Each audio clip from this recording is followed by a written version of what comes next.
Deixa que eu resolvo, vovó. Essas coisas são complicadas. A voz do meu neto, Ricardo, cortou o ar refrigerado do banco. Sou Iracema, 72 anos, viúva. Mal sabiam eles o que havia na minha pasta de couro. Aquele dia tinha começado como tantos outros. Acordei com o cheiro do café coado no pano, um hábito que nem os tempos modernos me tiraram. Olhei pela janela da minha cozinha e vi o sol batendo nas folhas da minha samambaia, a mesma que meu falecido marido, Afonso, me deu no nosso aniversário de 20 anos de casados. A vida, para quem olha de fora, pode parecer uma rotina mansa, uma repetição de pequenos rituais. Mas por dentro, minha mente fervilhava com planos, números e estratégias. Era dia de ir ao banco, de finalmente movimentar uma parte considerável das economias de uma vida inteira para um investimento que eu vinha estudando há mais de 6 meses. Meu neto, Ricardo, fez questão de me acompanhar. Ele terminou a faculdade de administração há pouco tempo e, desde então, parece que se formou também em como saber tudo sobre a vida dos outros. Vó, pelo amor de Deus, não vai fazer nada sem mim, ele disse pelo telefone na noite anterior. Mexer com muito dinheiro é perigoso, ainda mais com tanto golpe por aí. Deixa que eu te ajudo a entender o que o gerente falar.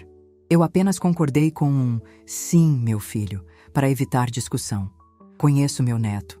Ele faz por amor, um amor torto e cheio de si, mas ainda assim, amor. Ele me enxerga como uma velhinha frágil que precisa ser protegida do mundo, e não como a mulher que administrou as finanças da nossa casa por 50 anos, que fez o pouco virar muito e que garantiu que ele mesmo pudesse ir para aquela faculdade cara. Chegamos ao banco pontualmente às 10 da manhã. O cheiro era sempre o mesmo, uma mistura de papel novo, ar-condicionado e um leve perfume de produto de limpeza no chão de granito polido. Sentamos em frente à mesa do gerente, um homem de uns 40 anos chamado Senhor Carvalho. Ele tinha um sorriso que não chegava aos olhos e um terno que parecia um número menor, repuxando nos ombros.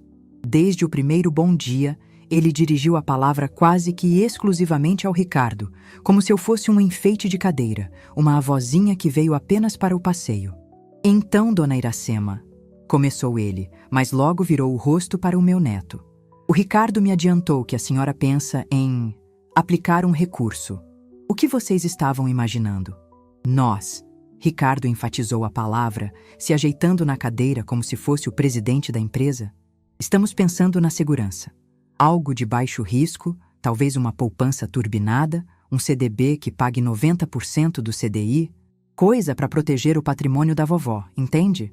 Abri a boca para começar a expor meu plano, para falar sobre o fundo de investimento em tecnologia que eu pesquisei a fundo, com um potencial de retorno muito maior e riscos que eu já havia calculado e estava disposta a correr.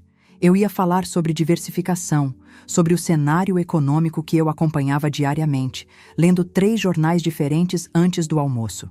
Com licença, Sr. Carvalho, mas a minha ideia é um pouco diferente. Comecei com a voz calma. Foi quando a mão do meu neto pousou sobre a minha, um gesto que era para ser de carinho, mas que pareceu uma ordem para que eu me calasse. Deixa que eu resolvo, vovó. Essas coisas são complicadas para a sua idade. A frase ficou pairando no ar.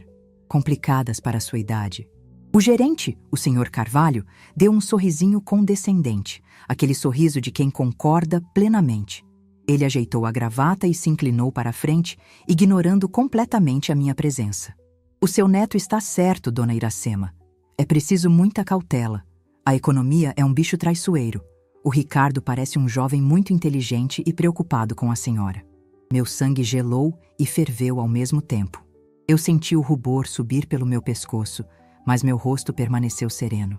Anos de vida me ensinaram a não entregar minhas emoções de bandeja. Enquanto Ricardo, estufando o peito de orgulho, começava a desfiar um monte de asneiras, eu me concentrei em observar. Observei a caneta barata com o logo do banco na mão do gerente, a pontinha de linha solta na manga do paletó do meu neto, o zumbido baixo do computador sobre a mesa. Fixei-me nesses detalhes para não me levantar e dizer poucas e boas. Ricardo explicava as minhas finanças de um jeito totalmente errado. Ele diminuiu o valor que eu pretendia investir pela metade, dizendo que era melhor não arriscar tanto.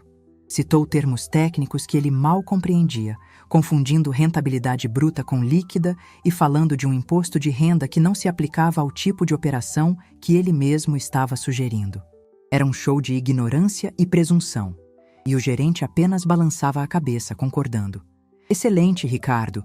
Vejo que entende do assunto. É um plano muito seguro, o mais prudente para a sua avó. Naquele momento, eu não era mais Iracema. Eu era a sua avó. Uma entidade genérica, sem cérebro, sem história, cuja única função era ser protegida por um homem mais jovem. Senti uma tristeza profunda, uma decepção que doía mais do que a raiva. Era o meu neto, o menino para quem eu li as primeiras histórias, que segurei a mão no primeiro dia de aula, que agora me tratava como uma criança. E o gerente, um funcionário que deveria me servir, era o cúmplice perfeito dessa humilhação silenciosa. Meu monólogo interno era uma tempestade.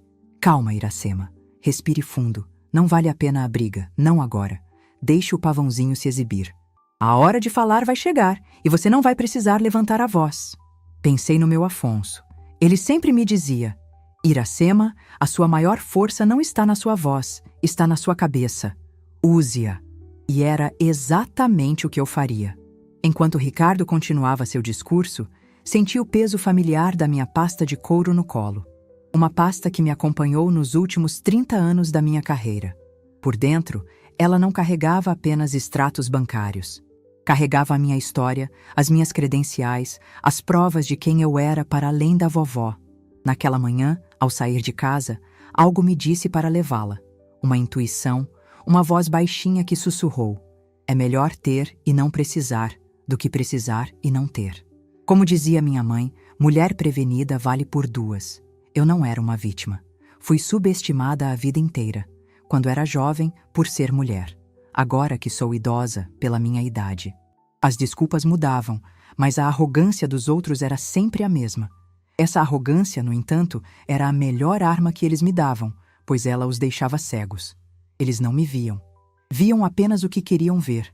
Uma senhora de cabelos brancos, com um casaquinho de lã e um neto protetor. Então estamos combinados, disse o gerente, já pegando uns papéis e empurrando-os pela mesa na minha direção. É só a sua avó assinar aqui e abrimos essa conta mais segura que o Ricardo sugeriu. Ele já resolveu tudo. O barulho do papel deslizando pela madeira polida da mesa foi o estopim. Resolveram? A palavra ecoou na minha mente. Eles não tinham resolvido nada. Tinham apenas me desrespeitado, me apagado da minha própria vida financeira. Mantive a calma. Ergui a mão, não para pegar a caneta, mas num gesto para que esperassem. Minha voz saiu firme, sem tremor, mas baixa o suficiente para forçá-los a se inclinar para ouvir. Um momento, por favor. Ricardo me olhou com estranheza, a testa franzida. O que foi, vó? Tá tudo certo. É só assinar. O gerente suspirou, um suspiro impaciente, como se meu pedido fosse um capricho de criança. Ignorei os dois. Com um movimento lento e deliberado, pousei minha pasta sobre a mesa. O som dos dois fechos metálicos se abrindo pareceu um trovão no silêncio que se instalou. Abri a pasta e de dentro dela tirei os meus documentos. Mas não eram os extratos. Coloquei o primeiro papel, amarelado pelo tempo, sobre a pilha de formulários que o gerente tinha me oferecido. Depois o segundo e o terceiro. Ricardo e o Sr. Carvalho olharam para os papéis sem entender. Antes de assinarmos qualquer coisa, acho que vocês dois precisam ver uma coisinha que eu trouxe. O primeiro documento que pousei sobre a mesa era o mais antigo, com as bordas amareladas e o papel grosso, quase um pergaminho. As letras góticas, desenhadas à tinta, anunciavam com uma solenidade esquecida pelo tempo: bacharel em Ciências Econômicas. Logo abaixo do meu nome de solteira, Iracema de Almeida, vinha o brasão da universidade e a data: 1970. Ricardo piscou, confuso. O Sr. Carvalho inclinou a cabeça, como se lesse um idioma estrangeiro. A confusão deles era a minha calmaria. Em seguida, coloquei ao lado o segundo diploma, de papel mais moderno, mas igualmente imponente: mestre em mercado de capitais. E por fim, o terceiro, um certificado de renome internacional, atestando minha qualificação como analista financeira certificada, uma das primeiras mulheres no Brasil a obter tal título. O silêncio na sala do gerente se tornou denso, quase palpável. O zumbido do ar-condicionado parecia ter engolido todos os outros sons. Ricardo, que até um minuto atrás se portava como um especialista, agora olhava para os papéis e depois para mim, a boca levemente aberta, numa expressão de pura incredulidade. Ele pegou o diploma de mestrado com a mão trêmula, como se o papel pudesse queimar. Seus olhos percorreram as linhas, o carimbo em relevo, a assinatura do reitor. Ele não estava apenas lendo, estava tentando recalcular a realidade, tentando fazer a imagem da vovó, que faz bolo de fubá, caber na mesma pessoa que tinha aquele currículo. A conta não fechava na cabeça dele. O senhor Carvalho, por sua vez, empalideceu. O sorriso profissional sumiu, dando lugar a uma máscara de choque. Ele pegou o certificado internacional e eu pude ver uma gota de suor se formando na sua testa, bem na linha do cabelo. Ele leu meu nome, leu a designação do título e depois seus olhos encontraram os meus. Pela primeira vez naquele dia, ele me enxergou. Não a senhora idosa, não a avó de Ricardo, mas Iracema. E nos olhos dele, eu vi o pânico de um homem que percebeu que cometeu um erro colossal. Um erro que poderia custar caro. Dentro de mim, uma antiga força despertava. Era um poder que eu mesma havia deixado adormecer. Depois que Afonso se foi, e com a chegada da aposentadoria, eu me entreguei ao papel de avó com toda a minha alma. Era um papel doce, cheio de amor, de cheiro de canela e de tardes de histórias. Eu amava ser a vovó Sema, mas aos poucos, essa personagem carinhosa foi engolindo a mulher que eu tinha sido. A economista, a estrategista, a mulher que entrava em salas de reunião cheias de homens de terno escuro e fazia sua voz ser ouvida não pelo volume, mas pela lógica irrefutável dos seus argumentos. Eu havia me esquecido de como era empunhar essa parte de mim. Lembrei-me de uma noite, muitos anos atrás. Eu estava debruçada sobre planilhas na mesa de jantar, analisando o balanço de uma grande empresa. Afonso chegou por trás, colocou as mãos nos meus ombros e disse: "Meu amor, às vezes eu acho que você não enxerga números, você enxerga o futuro através deles." Ele nunca me subestimou. Ele via minha mente como a coisa mais bonita em mim. E eu, por conveniência, por cansaço, ou talvez por um desejo de paz, permiti que o mundo esquecesse essa minha faceta. Permiti que meu próprio neto acreditasse que essas coisas são complicadas para sua idade. Que ironia! Eu não apenas entendia essas coisas, eu as havia ensinado, dominado e transformado em meu ganha-pão por mais de 40 anos. Vó, a voz de Ricardo saiu como um sussurro, fraca, quase infantil. O que é isso?" "Isso, meu querido", respondi com a voz ainda suave, mas com um peso novo. "É a prova de que eu sei muito bem o que estou fazendo com o meu dinheiro. É a prova de que eu não preciso que ninguém o proteja para mim, especialmente se essa pessoa confunde juros compostos com bala de troco." A alfinetada foi direta. Ricardo encolheu na cadeira. O rosto dele, antes cheio de uma arrogância juvenil, agora estava vermelho de vergonha. Era uma vergonha necessária. Um remédio amargo que, com sorte, o ensinaria a enxergar as pessoas para além das aparências, para além das rugas e dos cabelos brancos. O senhor Carvalho pigarreou, tentando recompor a postura profissional, mas era tarde demais. A máscara havia caído. "Dona Iracema, eu peço desculpas. Eu não fazia ideia. Nós apenas seguimos o protocolo, pensando na segurança dos nossos clientes de mais idade." "Segurança?" Interrompi, pela primeira vez deixando um tom mais cortante transparecer. "Segurança é uma coisa, senhor Carvalho. Condescendência é outra. O senhor e meu neto assumiram que minha idade é sinônimo de incapacidade. O senhor nem sequer olhou nos meus olhos, dirigiu-se a mim como se eu fosse um fantasma na sua sala. Isso não é protocolo de segurança. Isso tem outro nome." Ele engoliu em seco. Sabia exatamente que nome era aquele. Etarismo, preconceito. Um nome feio que mancharia o currículo de qualquer gerente de banco. Eu me sentia renascida. A Iracema, que estava ali, Não era a avó frágil que eles pensavam ter encontrado. Era a Iracema de Almeida, mestre em mercado de capitais. E ela tinha um plano. O mesmo plano que eu tentara explicar antes de ser infantilmente interrompida. Ajeitei-me na cadeira, sentindo a coluna ereta, o corpo vibrando com uma energia que há muito não sentia. Eles me viam como uma velhinha, num casaquinho de lã. Mas por dentro, eu era uma fortaleza de conhecimento e experiência. Eles viam o rosto enrugado, mas não viam as décadas de batalhas vencidas no mercado financeiro, as crises que eu ajudei a navegar, as fortunas que ajudei a construir e a proteger. A percepção deles era uma miragem, e a realidade era a mulher que agora pegava uma caneta. A minha própria caneta de estimação, de tinta preta e ponta fina, que eu sempre carregava na bolsa, e puxava para si uma folha de papel em branco da mesa do gerente. "Vamos recomeçar", eu disse. E a frase não foi um pedido, foi uma ordem. "Ricardo, você vai ficar quieto e ouvir. Talvez aprenda alguma coisa que não ensinaram na sua faculdade. Senhor Carvalho, o senhor vai pegar o seu computador e abrir o portal de investimentos. Vou lhe ditar exatamente o que fazer." Meu plano inicial não era apenas uma ideia vaga, era uma estratégia detalhada. Comecei a desenhar no papel, explicando a alocação de ativos que eu havia planejado. R$700 mil serão aplicados neste fundo de ações de tecnologia, código tal. Ele teve um rendimento de 18% no último ano, e a projeção, baseada na análise de seus componentes e no cenário macroeconômico, é otimista para os próximos 24 meses. O risco é moderado alto, um risco que minhas finanças comportam e que minha análise consciente escolhe correr. Continuei, a voz firme, citando códigos de ativos, percentuais de alocação, nomes de gestores de fundos e até cláusulas específicas dos contratos de adesão.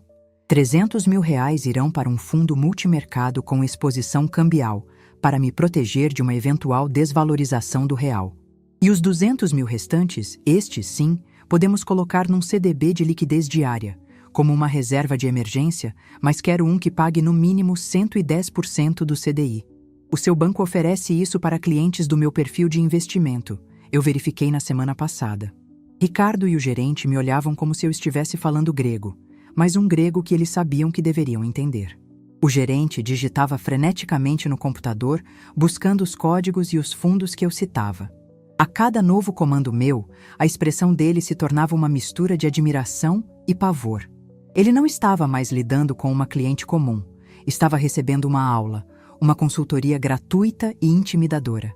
Meu poder não estava apenas nos diplomas amarelados, estava na minha mente, na minha voz, na clareza do meu raciocínio. Estava na redescoberta de que eu não precisava pedir permissão para ser quem eu sou.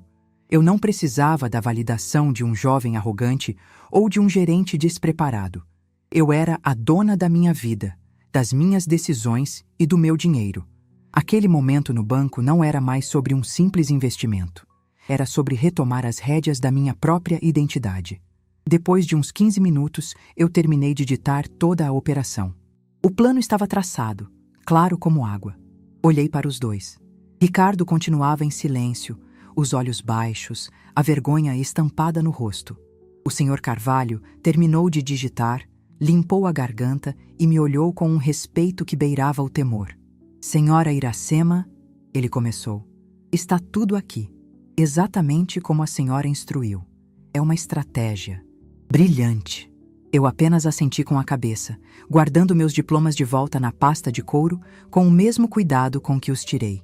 O som dos fechos se fechando novamente selou o fim daquela humilhação. Levantei-me, pronta para ir embora, mas antes, olhei bem para o gerente. "Agora, por favor, imprima todos os documentos. Eu vou ler cada linha antes de assinar." A impressora no canto da sala começou a zumbir, cuspindo folha após folha de um contrato denso. O Sr. Carvalho as pegou com um cuidado quase cerimonioso, como se fossem sagradas. Ele as ajeitou, grampeou os cantos e as deslizou sobre a mesa para mim. O cheiro de tinta fresca no papel quente se misturou ao ar já pesado da sala. Ricardo continuava um bibelô mudo na cadeira ao lado, os olhos fixos na superfície de madeira da mesa, como se ali estivesse o roteiro de como ele deveria se sentir. Peguei a primeira folha. Meu primeiro movimento estratégico não era de ataque, mas de análise profunda. Era a execução silenciosa da competência. Meus olhos não passeavam pelo texto, eles o dissecavam. Enquanto o gerente e meu neto esperavam uma leitura rápida e uma assinatura, eu comecei a fazer o que fazia de melhor, encontrar os detalhes que todos os outros ignoram. Senhor Carvalho, comecei, minha voz tranquila quebrando o silêncio. Na cláusula 4, parágrafo 2, sobre a taxa de administração. O texto menciona até 2% ao ano. Até é uma palavra muito elástica. Qual é a taxa exata que será aplicada a este volume de investimento? E ela é provisionada diariamente? O gerente piscou. Ele pegou uma cópia para si, os olhos correndo pelo texto, surpreso. Claramente, ele não esperava esse nível de escrutínio. Bem, dona Iracema, essa é a taxa padrão. Normalmente fica em torno de 1,95%. Normalmente não é um número, senhor Carvalho. É uma estimativa, repliquei, sem erguer a vista do papel. Eu gostaria de saber o valor exato, formalizado em um adendo, se necessário. Além disso, a taxa de performance de 20% sobre o que exceder o CDI, ela incide antes ou depois do imposto de renda. A gota de suor voltou a brotar na testa dele. Ele começou a gaguejar. Bem, essa é uma pergunta muito técnica. Eu preciso confirmar com o setor de investimentos. O som das teclas do seu computador começou a preencher a sala. Uma batida nervosa e apressada. Ele estava perdido. Um gerente que deveria ter todas as respostas na ponta da língua estava sendo obrigado a consultar os universitários. Meu neto, Ricardo, olhou para mim. Vi em seus olhos a confusão se transformar em algo novo. Era uma mistura de vergonha e admiração. Ele, com seu diploma recém-impresso, nunca teria pensado em questionar aquelas cláusulas. Ele provavelmente as teria aceitado como verdades absolutas, orgulhoso por entender o que era taxa de administração. Ele estava tendo uma aula prática e brutal sobre a diferença entre saber o nome das ferramentas e saber como usá-las. Sua arrogância juvenil estava sendo lixada, camada por camada, pela minha calma e metódica precisão. Enquanto o gerente falava ao telefone em voz baixa, quase sussurrando para que eu não ouvisse sua incerteza, eu continuei a minha leitura. Circulei mais 2 itens com minha caneta. Quando ele desligou, com a resposta que eu já sabia, eu estava pronta para a próxima pergunta. Sobre o prazo de resgate, continuei, como se não tivesse havido interrupção. O contrato diz D mais 30, ou seja, o dinheiro cai na conta em 30 dias após o pedido. No prospecto do fundo, no entanto, a regra do comitê de crédito permite a liquidação em até D mais 10 em condições normais de mercado. Por que o contrato do banco adiciona 20 dias a esse prazo? É uma camada de segurança para o banco ou para o cliente? O Sr. Carvalho engoliu em seco. A cada pergunta, ele parecia diminuir de tamanho na sua cadeira cara. É uma proteção, dona Iracema. Para casos de alta volatilidade? Entendo a volatilidade, cortei com delicadeza. Trabalhei com ela por 40 anos. O que eu não entendo é por que meu dinheiro precisa ficar parado na mão de vocês por 20 dias a mais do que o estipulado pelo próprio fundo. Quero que conste em ata que, para a minha aplicação, o prazo de resgate a ser seguido é o do prospecto oficial do fundo. Ele não discutiu. Apenas anotou em um bloco de papel, a mão um pouco trêmula. Sim, senhora. Como desejar. A palavra senhora agora tinha um peso diferente. Não era mais um pronome de tratamento para uma idosa, mas um título de respeito, quase de submissão. A execução do meu plano estava se intensificando. Com os contratos do investimento finalmente ajustados à minha satisfação, eu poderia ter assinado e ido embora. Mas a lição ainda não havia terminado.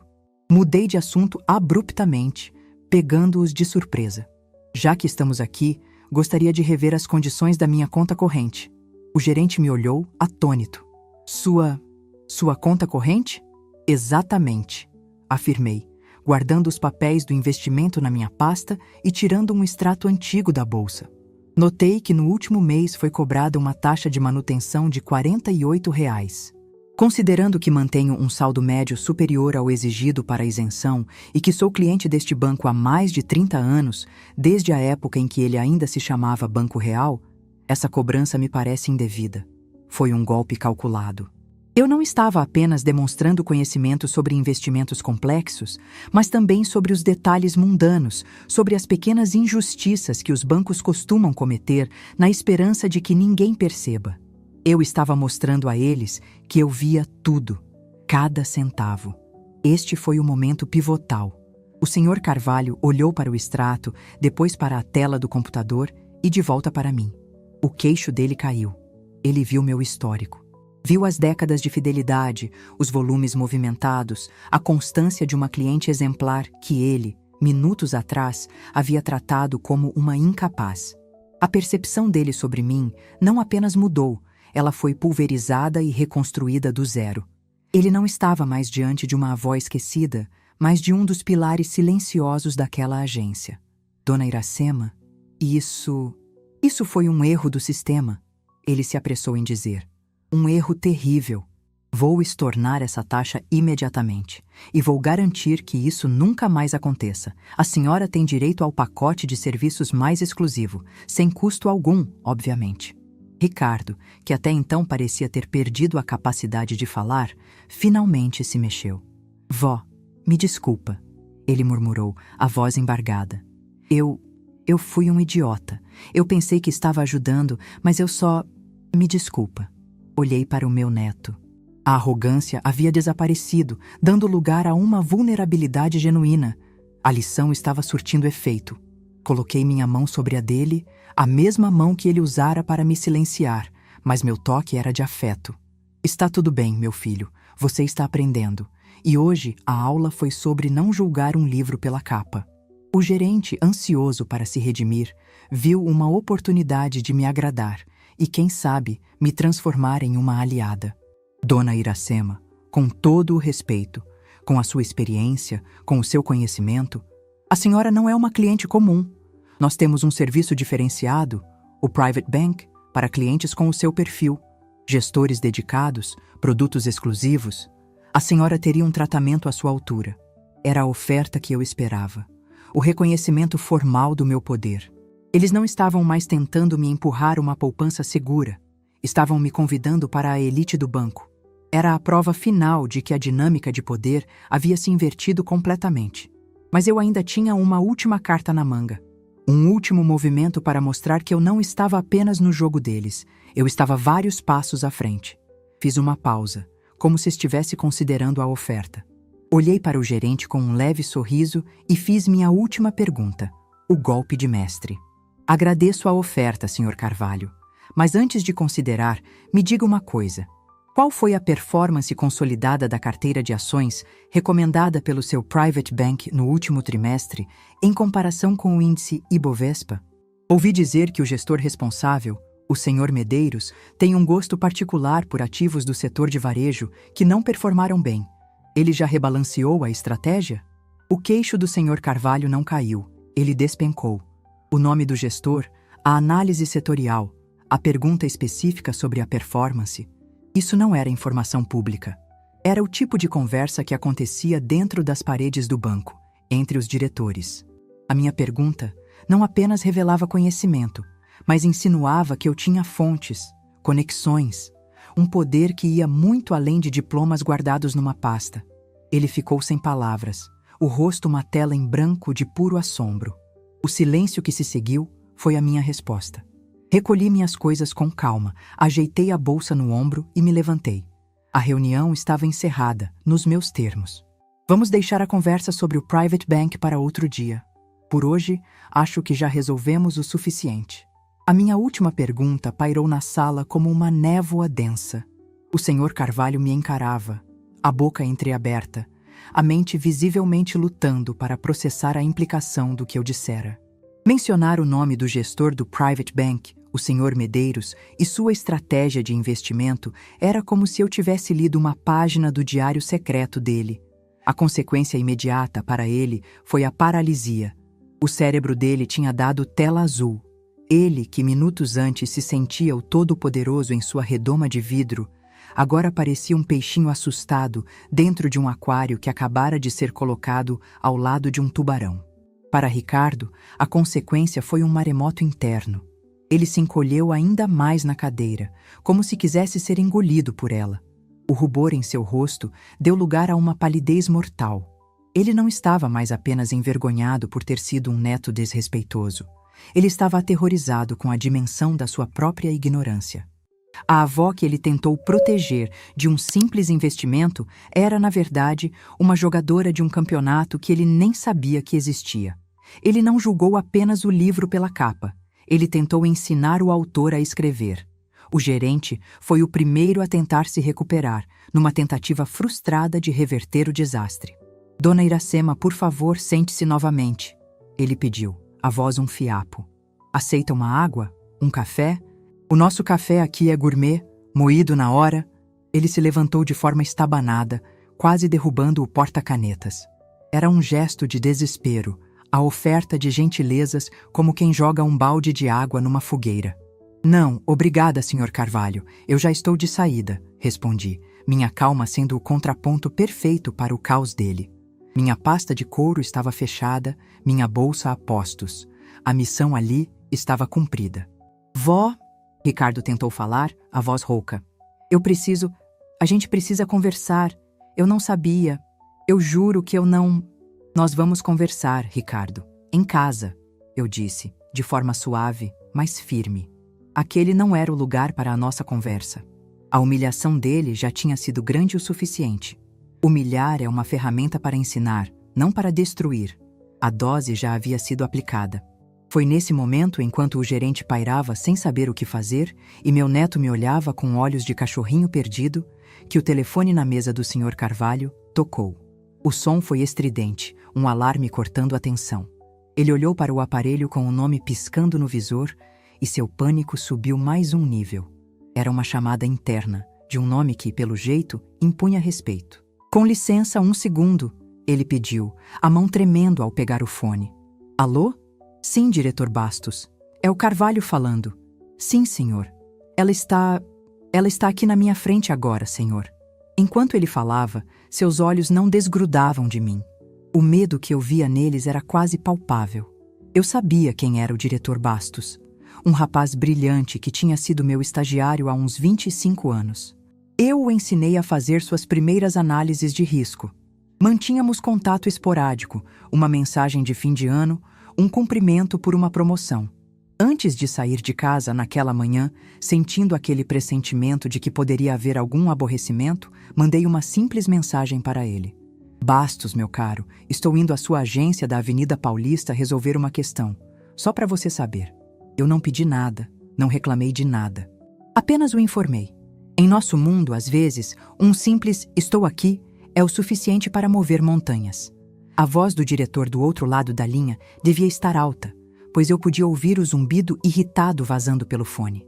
Como assim ela está aí e você não me avisou, Carvalho? Você tem ideia de quem é Iracema de Almeida? Ela esqueceu mais sobre o mercado financeiro do que você e eu juntos vamos aprender na vida inteira. O que está acontecendo aí? O rosto do gerente passou por umas 5 cores diferentes. Ele tentava responder, mas só conseguia gaguejar.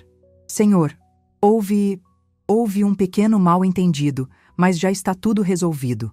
A dona Iracema está fazendo umas aplicações e... Pelo visto, Bastos o interrompeu. O gerente ouvia, a cabeça balançando em concordância frenética. Sim, senhor. Claro, senhor. Entendido. Sim, vou passar para ela. Ele estendeu o telefone para mim, o braço esticado, como se me oferecesse uma bomba relógio. O diretor Bastos quer falar com a senhora. Essa foi a revelação completa do meu poder. Não eram mais os diplomas, não era mais o conhecimento técnico. Era a prova viva das minhas conexões, da minha história, do meu lugar naquele mundo que eles achavam que me era estranho. Eu não era uma estranha no ninho. Eu ajudei a construir o ninho. Peguei o telefone. Bastos, meu filho, que surpresa boa, falei, com a voz carregada de um afeto genuíno. Como vai a sua esposa? E as crianças? A sua filha mais velha já deve estar uma moça. O choque no rosto de Ricardo e do gerente foi cômico. Eu não estava falando de negócios. Estava falando de família. Estava demonstrando um nível de intimidade e poder que eles não conseguiam nem começar a compreender. Do outro lado, a voz de Bastos era uma mistura de respeito e carinho. Dona Iracema, a honra é toda minha. Estão todos bem, obrigado por perguntar. Mas me diga, está tudo em ordem aí? O Carvalho não lhe causou nenhum problema, causou? Porque se ele... Não, imagine, interrompi, lançando um olhar para o gerente, que parecia ter encolhido até a metade do seu tamanho original. O Sr. Carvalho foi muito atencioso. E meu neto estava aqui para me ajudar. Foi apenas uma reunião para movimentar alguns recursos. Já está tudo resolvido. Mandei a mensagem mais cedo apenas por cortesia. Usei a palavra resolvido com uma intenção clara. Eu estava dizendo a Bastos que o problema, qualquer que fosse, eu mesma havia colocado em seu devido lugar. Eu não precisava que ele me defendesse. Eu estava no controle.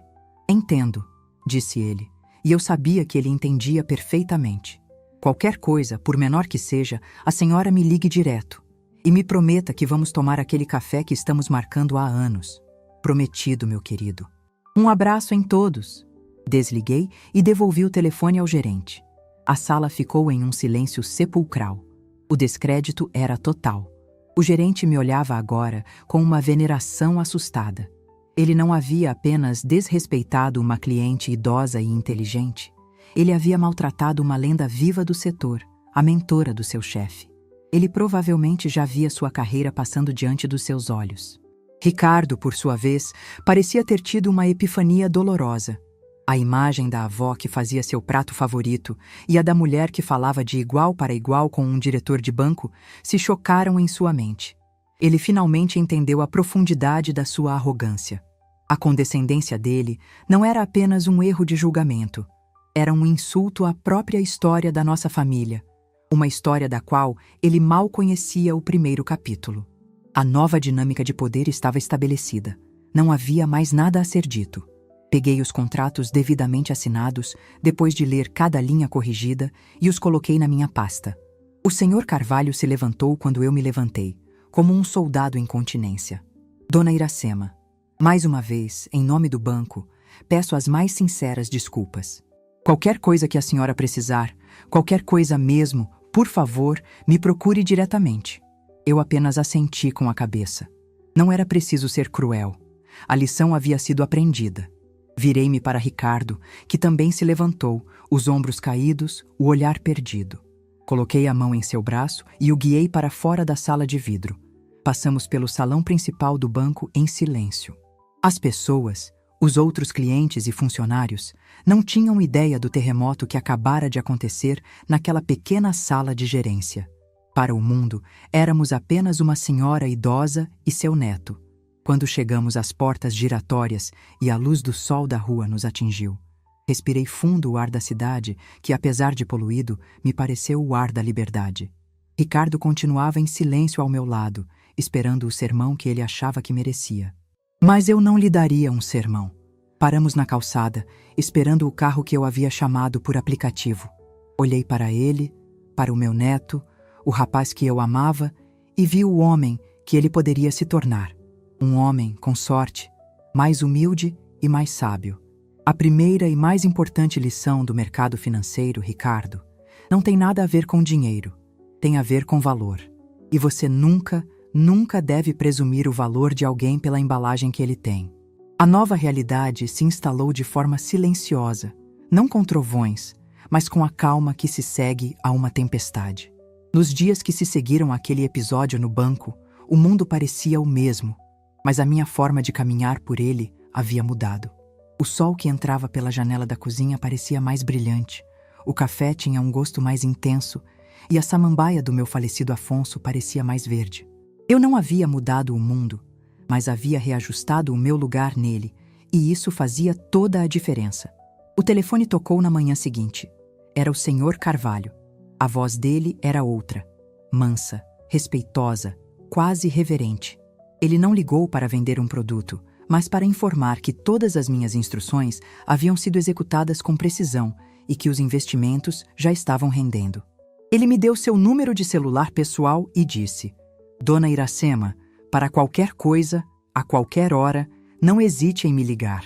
A senhora é a nossa cliente prioritária. Eu sabia o que aquilo significava. Eu não era mais uma velhinha a ser tolerada, mas um poder a ser reconhecido.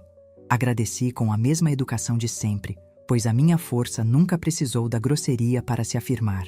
A verdadeira transformação, no entanto, não estava no tratamento que eu recebia dos outros, mas na forma como meu neto me enxergava. Ricardo apareceu na minha porta 2 dias depois. Ele não veio com o peito estufado de quem vem ajudar, mas com os ombros curvados de quem vem aprender. Em suas mãos, ele não trazia um tablet com as últimas notícias do mercado que ele mal entendia. Trazia um caderno de anotações e uma caixa dos meus bombons favoritos, de licor de cereja. Sentamos na varanda com o cheiro de terra molhada do jardim recém-regado.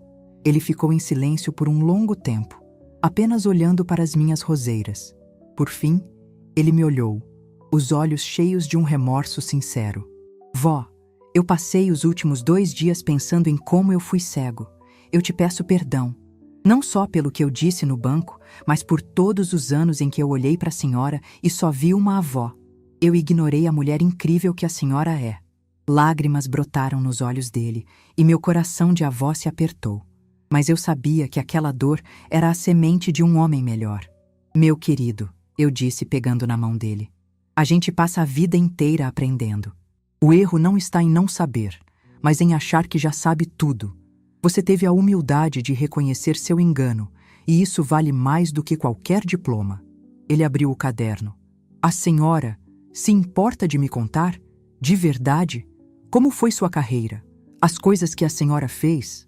O vô Afonso nunca entrava em detalhes, ele só dizia com orgulho: a sua avó é o cérebro financeiro desta família. E então, eu contei.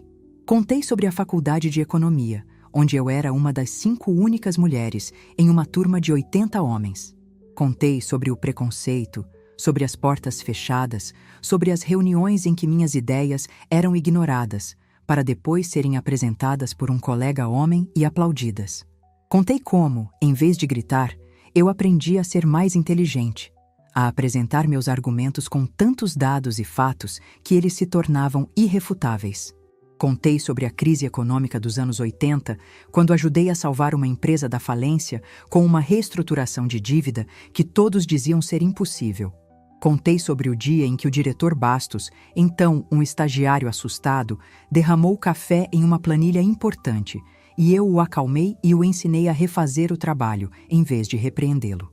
Ricardo ouvia, fascinado, anotando coisas no caderno, fazendo perguntas inteligentes. Ele não estava mais me vendo como a vovó.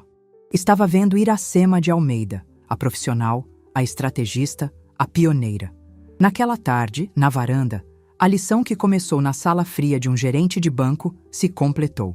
Meu neto não aprendeu apenas sobre finanças. Ele aprendeu sobre história, sobre respeito e sobre a força silenciosa de uma mulher. O impacto daquele dia se espalhou como ondas na água. No domingo seguinte, no almoço de família, a atmosfera era diferente. Meus filhos, que sempre me trataram com amor, mas também com uma certa displicência protetora, me olhavam com uma nova curiosidade. Ricardo, com uma discrição que eu não sabia que ele possuía, contou aos tios e primos sobre o mal-entendido no banco e sobre a aula que a vovó tinha dado ao gerente. De repente, a conversa na mesa mudou. Meu sobrinho, que estava abrindo um pequeno negócio, começou a me pedir conselhos sobre fluxo de caixa. Minha neta, uma jovem advogada, me perguntou sobre planejamento de aposentadoria. Eu, que por anos fui relegada a opinar apenas sobre a receita do empadão, de repente me tornei a conselheira oficial da família para assuntos sérios. Eu não era mais apenas o coração afetuoso da família. Eu era reconhecida como a mente sábia também. E essa sensação, a de ser vista em minha totalidade, era o maior dividendo que eu poderia receber. Naquela noite, depois que todos foram embora e a casa voltou ao seu silêncio acolhedor, peguei meu antigo álbum de fotografias. Encontrei uma foto minha e de Afonso, tirada em uma festa da empresa, uns 30 anos atrás. Eu usava um vestido sério e ele me olhava com um sorriso de admiração pura. Lembrei-me de como ele sempre me incentivou, de como ele se orgulhava das minhas conquistas. Olhando para aquela foto, refleti sobre a minha jornada. Percebi que envelhecer não é um processo de perda, como tantos gostam de pintar. Não perdemos quem fomos, apenas adicionamos camadas. A jovem economista, a esposa, a mãe, a profissional de sucesso, a avó, todas elas vivem dentro de mim. O erro é permitir que o mundo, e às vezes nós mesmas, só enxergue a camada mais recente, a mais externa. A sabedoria não vem com as rugas, ela vem da capacidade de integrar todas essas camadas, de usar a experiência da profissional para guiar a avó, e o amor da avó para humanizar a profissional. A idade não diminui nosso valor, ela o multiplica. Só precisamos nos lembrar de acessar todo esse tesouro que acumulamos. O incidente no banco foi uma bênção disfarçada. Ele me sacudiu da minha zona de conforto e me forçou a desempoeirar partes de mim que eu havia guardado. E com essa redescoberta, novos horizontes se abriram. Eu não queria voltar para o mundo corporativo, mas a energia que eu sentia precisava de um canal. Na semana seguinte, liguei para a associação de moradores do meu bairro e me ofereci para dar um curso voluntário, uma vez por mês, sobre finanças pessoais para mulheres. A ideia era criar um espaço seguro e simples para que mulheres de todas as idades, da jovem que recebe o primeiro salário à aposentada que quer fazer o dinheiro render, pudessem aprender a ter autonomia e segurança. A primeira palestra, divulgada apenas no grupo de mensagens do bairro, lotou o pequeno salão comunitário. O legado daquele dia não foi uma vitória sobre meu neto ou sobre um gerente de banco. Foi a construção de uma ponte. Uma ponte entre o meu passado e o meu presente. Uma ponte entre a minha força e a de outras mulheres. Hoje, Ricardo é meu maior parceiro. Ele me ajuda a montar as apresentações para as palestras, aprende comigo a cada dia e, o mais importante, aprendeu a ouvir. Nossa relação foi transformada. O amor que sempre existiu agora é temperado com uma profunda admiração mútua. Às vezes, ele vem aqui em casa e nós sentamos em frente ao meu computador, não para que ele me ajude, mas para que possamos analisar juntos o mercado, como dois colegas. Ele com a energia da juventude, eu com a calma da experiência. E nesse encontro, eu vejo o futuro. Um futuro onde o valor de uma pessoa não será medido pela sua data de nascimento, mas pela riqueza da sua jornada. Meu nome é Iracema. Tenho 72 anos. Sou viúva, economista, mestra, avó e agora professora. E a minha história está apenas recomeçando.